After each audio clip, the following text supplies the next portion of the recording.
You are listening to Alex Nanlohi Podcast, to know the Lord and to make Him known.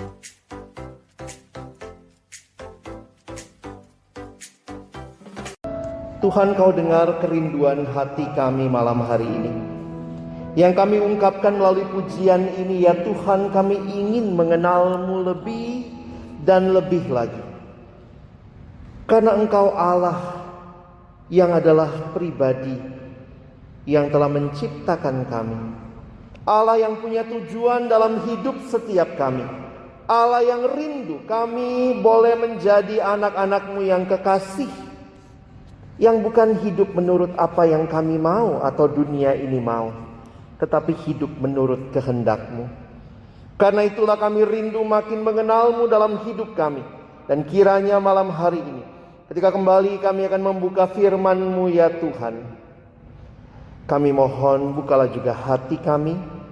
Jadikanlah hati kami seperti tanah yang baik, supaya ketika benih firman-Mu ditaburkan itu boleh sungguh-sungguh berakar, bertumbuh, dan juga berbuah nyata di dalam hidup kami. Berkati baik hamba-Mu yang menyampaikan firman, semua kami yang mendengar, Tuhan tolong kami. Hingga pada akhirnya kami bukan hanya jadi pendengar firman yang setia, tapi mampukan dengan kuasa, dengan pertolongan dari Roh-Mu yang kudus, kami dimampukan menjadi pelaku-pelaku firman-Mu di dalam hidup kami, di dalam keseharian kami. Di dalam satu nama yang kudus dan berkuasa, nama Tuhan kami Yesus Kristus, kami menyerahkan pemberitaan firman-Mu. Amin. Shalom, selamat malam Bapak Ibu Saudara yang dikasihi dalam Tuhan Yesus Kristus, baik yang hadir secara langsung di gereja malam hari ini maupun yang mengikuti melalui live streaming di YouTube. Bapak Ibu sekalian, kita bersyukur kepada Tuhan di dalam membahas kitab yang indah, kitab Filipi. Kita boleh semakin melihat rencana Tuhan di dalam kehidupan kita. Malam hari ini kita akan melanjutkan di dalam Filipi pasal yang ketiga. Kita akan melihat ayat yang ke-12 sampai dengan ayat yang ke-21. Karena itu Bapak Ibu Saudara sekalian, mari yang bisa ikut membaca. Saya akan membaca ayat yang ke-12. Bapak Ibu Saudara melanjutkan dengan ayat 13. Kita bergantian sampai dengan ayat yang ke-21. Bukan seolah-olah aku telah memperoleh hal ini atau telah sempurna, melainkan aku mengejarnya kalau aku dapat juga menangkapnya. Karena aku pun telah ditangkap oleh Kristus Yesus.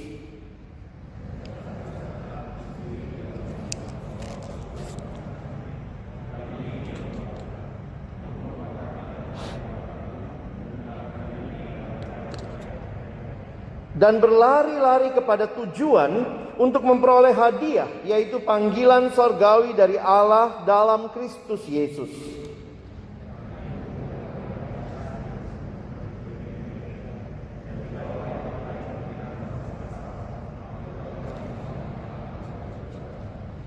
Tetapi baiklah tingkat pengertian yang telah kita capai kita lanjutkan menurut jalan yang telah kita tempuh.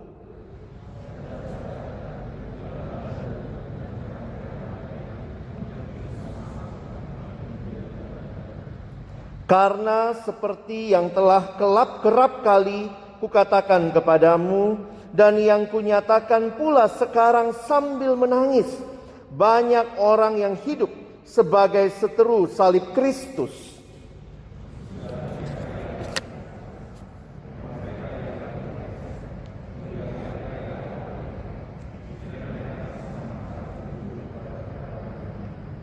Karena kewargaan kita adalah di dalam sorga, dan dari situ juga kita menantikan Tuhan Yesus Kristus sebagai juru selamat.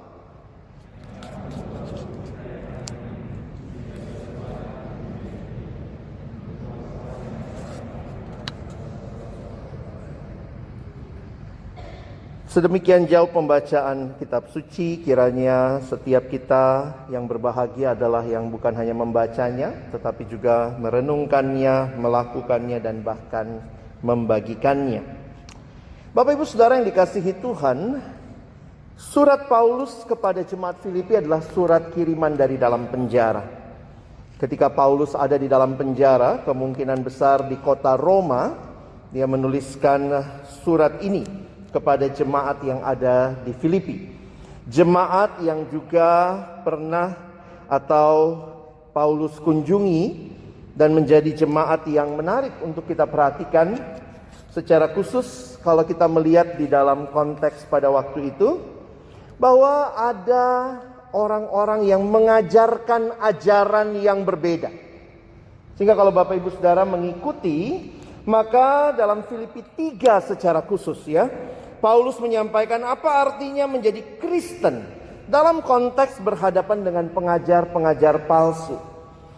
Kebenaran penting bagi Paulus, karena itu dengan tegas Paulus menyampaikannya. Seperti di dalam pasal 3 ini Paulus memberikan kesimpulan hidup Kristen itu kayak apa sih? Apa yang dibutuhkan di dalam kehidupan Kristiani itu? Maka sebagaimana kita tahu ya, sekarang ini katanya generasi GPS Bapak Ibu ya, posisi sangat penting. Maka harus dipastikan di mana saudara dan saya berada. Demikian yang Paulus sampaikan. Dan dia menceritakan apa yang dia alami, betapa luar biasanya karya Tuhan. Dia sekarang berada di dalam Kristus. Dan istilah di dalam Kristus ini sangat kuat dalam teologi Paulus.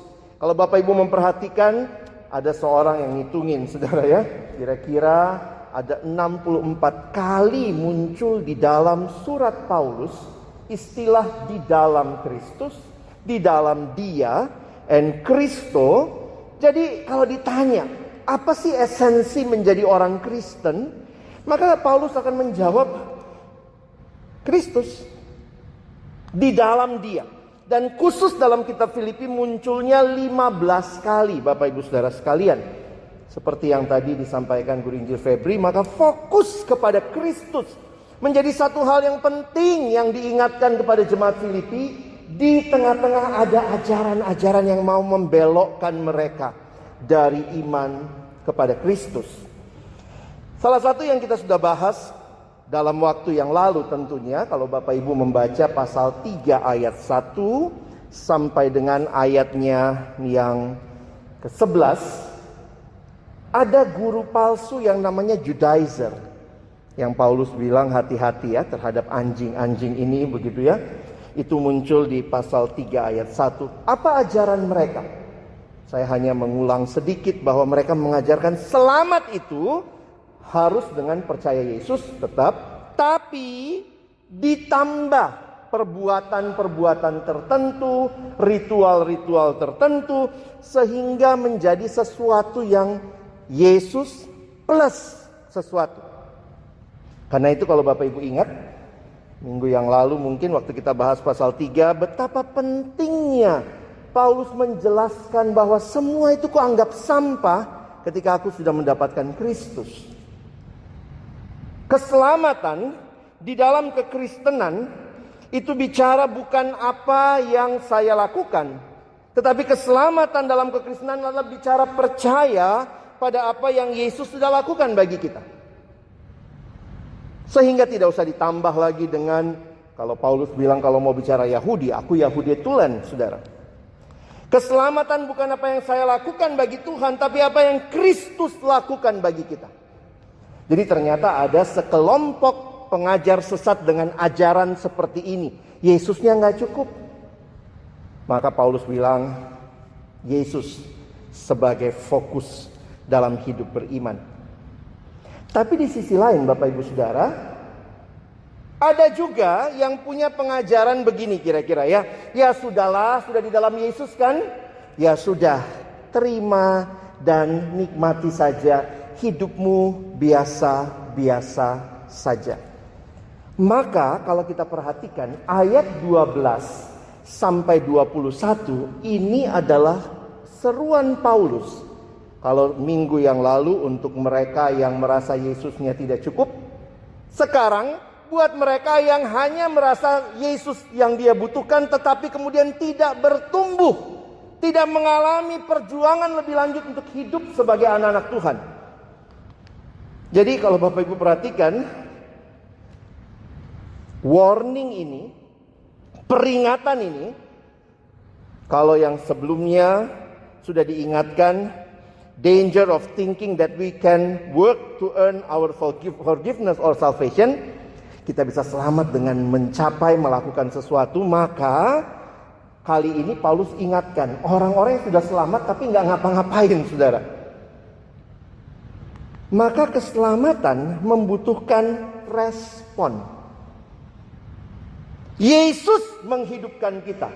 Hanya Yesus yang menghidupkan kita. Tetapi selanjutnya kita hidup bagi Yesus. Ini yang menjadi concern Paulus. Jadi kita nggak bisa berhenti, Bapak Ibu Saudara ya. Saya sudah percaya Yesus, believing in Christ, it's a good thing. Tetapi kalau lihat dari apa yang Paulus sampaikan, Paulus maju lagi. Kita harus masuk makin hari menjadi makin serupa dengan Yesus. Jadi orang Kristen itu bukan cuma punya surat baptis, punya surat CD, surat keanggotaan atestasi. Tetapi apakah hidup kita hari ke hari makin serupa dengan Kristus? Bukan hanya pribadi, tapi juga kita sebagai komunitas gereja Tuhan. Karena itulah Paulus mengingatkan. Kalau mengingatkan itu jadi menarik, Bapak Ibu ya. Ada yang diingatkan terhadap apa yang sudah terjadi in the past. Ada yang diingatkan tentang apa yang kita miliki sekarang. Tapi juga bisa diingatkan akan apa yang akan kita terima nanti. Jadi indah sekali kalau kita lihat dikaitkan sama minggu lalu. Paulus bicara tentang the past, the present, and the future of Christian life. Hidup Kristen itu kayak apa sih? Oh, saya sudah ditebus dalam Kristus, itu terjadi satu kali karena karyanya yang luar biasa. Tapi perhatikan, Paulus melanjutkan, bukan seolah-olah aku telah memperoleh hal ini atau telah sempurna, melainkan aku mengejarnya. Kalau aku dapat juga menangkapnya, karena aku pun telah ditangkap oleh Kristus Yesus. Jadi siapa yang nangkap siapa duluan? Kita lihat bahwa Paulus meyakini karya anugerah itu terjadi, tetapi karya itu tidak membuat dia pasif. Malah dia mengejarnya, Bapak Ibu. Perhatikan ayat 13. Saudara-saudara, aku sendiri tidak menganggap bahwa aku telah menangkapnya, tapi ini yang kulakukan. Aku melupakan apa yang telah di belakangku, in the past, dan mengarahkan diri kepada apa yang di hadapanku, future. Dan berlari-lari kepada tujuan untuk memperoleh hadiah, yaitu panggilan surgawi dari Allah dalam Kristus Yesus. Ini maksudnya apa? Sederhananya, teruslah bertumbuh. Teruslah kenal Yesus. Satu-satunya mata kuliah, mata pelajaran yang tidak pernah selesai dalam hidup beriman kita adalah mata kuliah, mata pelajaran mengenal Yesus. Belum ada dari kita yang sudah wisuda. Oh, saya sudah sekian tahun jadi orang Kristen, puji Tuhan. Tapi Bapak Ibu Saudara belum selesai kenal Yesus, betul? Mengenal Yesus adalah perjalanan seumur hidup. Bagian ini menjelaskan kepada kita tentang kedewasaan yang dibutuhkan untuk menghadapi tantangan dalam kehidupan orang Kristen. Paulus sadar hidup Kristen itu banyak pergumulan, karena itu harus bertumbuh supaya kamu bisa menghadapi berbagai tantangan yang ada. Dan Bapak Ibu Saudara, ini bagian penting yang harus kita ingat. Jangan cuma senang sudah jadi orang Kristen, tetapi apakah kehidupan Kristiani kita adalah sebuah kehidupan perjalanan makin kenal Tuhan. Saudara, saya ingat satu pengalaman, dan pengalaman itu berbekas karena saya alami sendiri. Waktu saya pelayanan ke Bogor, dulu naik kereta, zaman dulu kereta belum sebagus sekarang ya, kereta api atau kereta KRL ke Bogor, dan saya bersama teman saya. Dia memang tinggal di Bogor, jadi tiap hari itu commute ya, naik kereta bolak-balik Jakarta Bogor. Jadi kayaknya Kalau udah sering bolak-balik tuh kayak hampir satu kereta saling kenal Bapak Ibu ya. Apalagi biasanya ada gerbong favorit ya. Nah teman saya waktu itu ajak saya naik di gerbong yang dia biasa. Lalu kemudian dalam perjalanan dia bilang gini sama saya, Lex, lihat nggak? Lihat apa? Itu tuh ada ibu-ibu gendong anak kecil, anak bayi. Saya dulu belajar komunikasi Bapak Ibu ya, belajar tentang berita. Kalau itu ada ibu-ibu gendong anak bayi itu bukan berita. Ya, karena itu wajar. Berita itu kalau misalnya ada bayi gendong ibu-ibu, nah itu berita. Ya, itu ada nilai jualnya kira-kira gitu ya. Jadi saya waktu itu dia bilang, "Tuh lihat Lex, ibu-ibu gendong anak bayi." Terus saya bilang, "Apa spesialnya?" Terus teman saya cerita, "Kamu tahu nggak? Bayinya itu umur 17 tahun. Jeng. Baru ada ceritanya Bapak Ibu ya. Ternyata memang itu adalah pengemis yang tinggal di Bogor, mencari nafkahnya di Jakarta, waktu itu di stasiun kereta di kota, dan tiap hari bolak-balik sehingga teman saya sering ketemu. Anaknya fisiknya bayi, tapi ternyata umurnya sudah 17 tahun. Nah, saya kemudian bilang sama teman saya, "Kamu tunggu di sini ya." Karena agak jauh saya geser. Saya pengen lihat, sampailah saya lihat anak bayi waktu saya deket. Wah, kaget Bapak Ibu ya. Karena fisiknya bayi, mukanya sudah tua, ada jenggotnya. Kita kalau lihat anak kecil seneng ya. Ih, lutuna, lucu. Tapi kalau ada anak kecil terus, seneng gak? Saya pikir gak ada yang suka begitu ya. Orang tua yang normal ketika anaknya tidak bertumbuh akan pastikan ini mesti cari dokter nih. Gimana harus bertumbuh. Kita senang anak kecil, tapi kita tidak senang anak kecil terus. Bapa di surga menjadikan kita anak-anaknya, bukan supaya Bapak Ibu Saudara dan saya kecil terus, kerdil terus di dalam iman. Tidak heran seorang pendeta pernah bilang jemaatnya, "Kadang saya bingung," katanya. "Jemaatku pergi S1, S2, S3, kadang-kadang kuliah di luar negeri untuk ilmu-ilmu sekuler. Mereka bisa S1, S2, S3, tapi pemahaman Alkitabnya tetap TK. Buka Habakuk, bingung Habakuk di mana? Bukannya dekat Wahyu." Bapak Ibu Saudara, ketika bicara pertumbuhan, ingatlah Bapa kita, Dia yang rindu saudara dan saya terus bertumbuh. Karena itu Paulus memberikan sebuah kritikan kepada situasi yang pada waktu itu merasa ya sudah Kristen cukup. Paulus bilang kita harus bertumbuh. Rasul Paulus menggunakan istilah-istilah dalam dunia olahraga untuk menggambarkan perjalanan iman. Ia mengingatkan agar kita tidak terus menengok ke masa lalu. Kalau mau lari ke depan gak bisa nengok belakang terus Bapak Ibu ya. Menyadari bahwa kita tidak sempurna dan mengingat bahwa yang paling penting adalah terus bergerak kepada tujuan. Orang yang lari tidak lihat garis start, seringkali begitu. Tapi dia harus lihat garis akhir. Itu namanya berlomba di dalam pertandingan. Jadi memang menarik, Paulus beberapa kali menggunakan istilah ini, baik untuk jemaat maupun apa yang dia alami. Contoh saja ya, coba Bapak Ibu bisa lihat.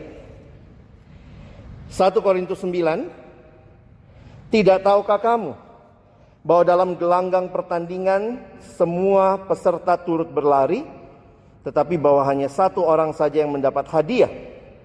Karena itu, larilah begitu rupa, sehingga kamu memperolehnya. Tiap-tiap orang yang turut mengambil bagian dalam pertandingan menguasai dirinya dalam segala hal. Mereka berbuat demikian untuk memperoleh suatu mahkota yang fana." Pada waktu itu kalau bertanding lari dapatnya mahkota ya, dari zaitun itu ya, daun zaitun. Mereka berbuat demikian untuk memperoleh suatu mahkota yang fana, tetapi kita untuk memperoleh suatu mahkota yang abadi. Sebab itu, lihat sharingnya, "Aku tidak berlari tanpa tujuan, dan aku bukan petinju yang sembarangan saja memukul. Tetapi aku melatih tubuhku dan menguasainya seluruhnya, supaya sesudah memberitakan Injil kepada orang lain, jangan aku sendiri ditolak. Perhatikan Bapak Ibu sekalian, Paulus seringkali menggambarkan bahwa hidup baru adalah sebuah pertandingan yang harus kita menangkan. Demikian juga gambaran bertumbuh. Kalau kita bahas di mimbar hari Minggu tentang Kolose, maka Kolose bicara bertumbuhlah, itu baru kita bahas minggu kemarin. Banyak gambaran yang Paulus berikan. Dan Paulus sendiri menggambarkan dirinya seperti seorang pelari. Dalam perlombaan semua berlomba bertanding, tapi hanya seorang yang akan keluar sebagai pemenang. Tapi bukan cuma itu yang penting. Saudara perhatikan.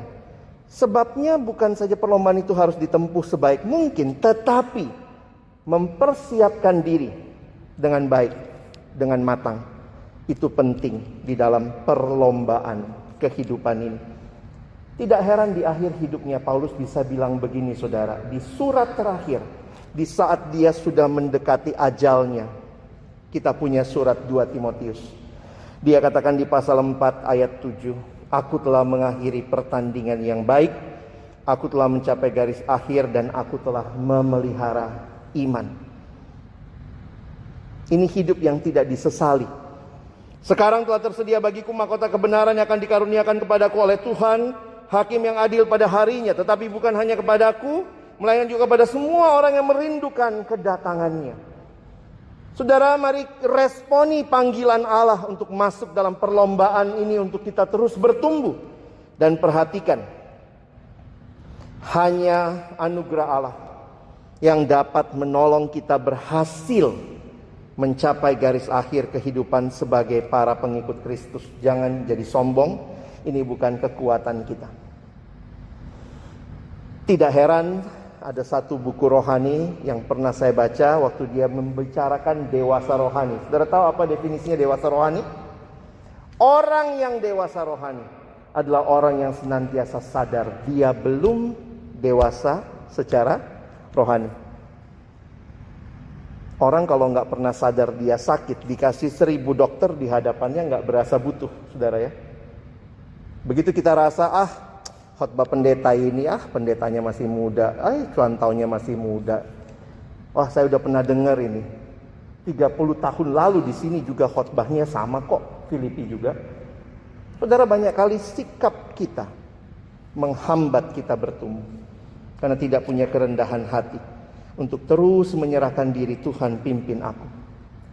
Tidak heran Paulus juga mengatakan kalimat yang menarik, ayat 17. Saudara-saudaraku, ikutilah teladanku. Kalau saudara membaca surat-surat Paulus, kata ikutilah teladanku muncul di beberapa kitab di mana Paulus pernah tinggal di jemaat itu. Jadi Paulus bukan omong doang ya. Ikuti teladanku, tapi mereka nggak pernah lihat Paulus. Makanya saudara nggak ketemu di kitab Kolose, karena Paulus diyakini belum pernah ke Kolose. Tapi saudara ketemu di Korintus, saudara ketemu di Filipi, ada sedikit mirip di dalam kitab Efesus bagian terakhir. Jadi kalau saudara perhatikan, Paulus bicara dari apa yang pernah dia hidupi di tengah-tengah jemaat. Ikuti teladanku dan perhatikan mereka juga, karena Paulus sadar bukan dia superhero-nya. Ada orang-orang lain yang juga terus bertumbuh. Dan kesedihan Paulus dia sharingkan saudara ya. Karena itu, seperti yang telah kerap kali kukatakan kepadamu dan yang kunyatakan pula sekarang sambil menangis, banyak orang yang hidup sebagai seteru salib Kristus. Di saat ada orang-orang yang seperti Paulus terus bertumbuh, ada juga orang-orang yang hidup sebagai seteru salib Kristus. Kira-kira deskripsinya apa ya? Kita nggak tahu persis, tapi ada di ayat 19. Kesudahan mereka ialah kebinasaan, Tuhan mereka ialah perut mereka, kemuliaan mereka ialah aib mereka, pikiran mereka semata-mata tertuju pada perkara duniawi. Jadi kalau ditanya apa kira-kira cirinya, ini cirinya paling utama adalah hanya fokus perkara duniawi. Makan teratur, ibadah nggak teratur, lucu ya. Makan harus jam berapa makan, kalau nggak marah nih, lapar nih. Tapi nggak ke gereja 3 minggu, santai aja, nggak apa-apa kok gitu ya. Nah ini hanya tertuju pada perkara-perkara duniawi. Karena itu nasihat bertumbuh juga kalau saya lihat ayat ini adalah dekatkan diri saudara kepada teladan-teladan yang baik. teladan yang positif. Ini menolong kita punya gairah. Sama seperti api unggun gitu ya. Kalau semua kayunya terbakar itu apinya jadi besar. Tapi begitu dipisahkan satu batang kayu, wah masih nyala awal-awalnya, lama-lama meredup. Kita butuh komunitas Bapak Ibu Saudara. Dekatkan diri pada teladan-teladan yang positif. Orang-orang yang kita tahu dia berjuang bertumbuh, maka kita juga nikmati. Kalau kita bicara gereja yang memuridkan pemuridan, mari terlibat supaya kita juga bersama-sama bertumbuh. Dan bagian terakhir, Paulus bicara satu teologi Kristen yang menarik ya, teologi masa depan. Already but not yet. Ini sebuah kenyataan bahwa pasti Tuhan datang, tapi dia belum datang. Nah, kita hidup tuh di antara Tuhan janji pasti datang, tapi sekarang dia belum datang, tapi kita sudah selamat. Makanya lihat cara Paulus memandang hidup. Ada 3 hal. Kamu adalah warga negara kerajaan sorga. Selalu ingat, kita memang masih hidup di dunia, tapi kita adalah warga negara kerajaan sorga. Hidupnya seperti warga negara kerajaan sorga. Saya ingat satu waktu dengan ibu rohani saya dulu, pendeta Dorothy Marks. Beliau orang Inggris, warga negara Inggris, lalu pindah jadi warga negara Indonesia. Dia suka khotbah. Apa artinya sekarang saya warga negara sorga? Dia waktu itu warga negara Indonesia. Dia bilang, dulu kepala negara saya Ratu Elizabeth. Sekarang kepala negara saya, waktu itu presiden kita ya. Dulu hukum yang saya patuhi adalah hukumnya Inggris. Sekarang hukumnya Indonesia. Kalau saudara adalah warga negara kerajaan sorga yang sedang hidup dalam dunia, ingat, kepala kita bukan sekadar manusia, tetapi Allah. Dan Allah yang memberikan kita hukumnya untuk kita hidup sesuai dengan kehendaknya. Fakta kedua dalam teologi already but not yet. Kita sedang menanti Yesus. Dan ini penantian yang pasti, Bapak Ibu Saudara ya. Dan yang kita nantikan bukan janji-janji kosong. Dia janji pasti datang, dia pasti datang. Buktinya mana? Lihat sepanjang sejarah Allah bekerja. Dia tidak pernah ingkar janji. Karena itu janji kedatangan Yesus pasti terjadi. Dan apa yang akan kita alami waktu Yesus datang kedua kali? Dia akan mengubahkan kita. Kita mengalami kehidupan yang terus dibentuk oleh Tuhan. Dan waktu Yesus datang kedua kali, maka dia akan menyempurnakan kita. Ini satu penantian yang sangat luar biasa. Kita bukan menanti Yesus bagi-bagi kado, tetapi kita akan menanti hidup kita akan semakin disempurnakan dan kita serupa dengan Kristus. Jadi kita sudah mulai dari sekarang mengenal Kristus, makin kenal Dia. Ada 2 hal yang saya mau highlight malam ini sebagai penutup khotbah saya untuk bicara berlari pada tujuan bertumbuh. Pertama, mari miliki komitmen untuk terus bertumbuh. Bapak Ibu Saudara, biarlah gereja ini menjadi gereja yang bertumbuh. Bukan cuma besar gedungnya, banyak jemaatnya, tetapi terjadi pertumbuhan di dalam diri setiap kita. Dan ketika kita bertumbuh, maka kita juga punya komunitas yang saling menumbuhkan. Ingat, nikmati kesempatan-kesempatan bertumbuh yang Tuhan berikan. Ibadah hari Minggu, ibadah doa seperti ini menjadi kesempatan kita terus bertumbuh. Dan jangan lupa, kita tidak hidup hanya di dunia. Kita punya pengharapan sorgawi. As Christians, we need to live in the present, but in the light of the future. Itulah memang hidup beriman kita. Kadang-kadang masih banyak pergumulan. Kita kadang berkata, Tuhan mengapa seperti ini? Tapi Tuhan janji akan datang kedua kali, menyempurnakan segala sesuatu. Dan itu menjadi kerinduan pengharapan kita. Kiranya saudara dan saya boleh terus bertumbuh di tengah-tengah kehidupan yang Tuhan karuniakan kepada kita. Sebagai gereja Tuhan, sebagai pribadi, mari kita terus bertumbuh memuliakan Tuhan. Dan pada akhirnya kita juga bisa jadi berkat bagi orang-orang di sekitar kita. Itu bagian pasal 4 nanti ya. Bapak Ibu tetap ikuti supaya Bapak Ibu bisa menikmati keindahan surat ini. Tuhan menolong kita bukan cuma jadi pendengar, tapi jadi pelaku firman. Amin. Mari berdoa.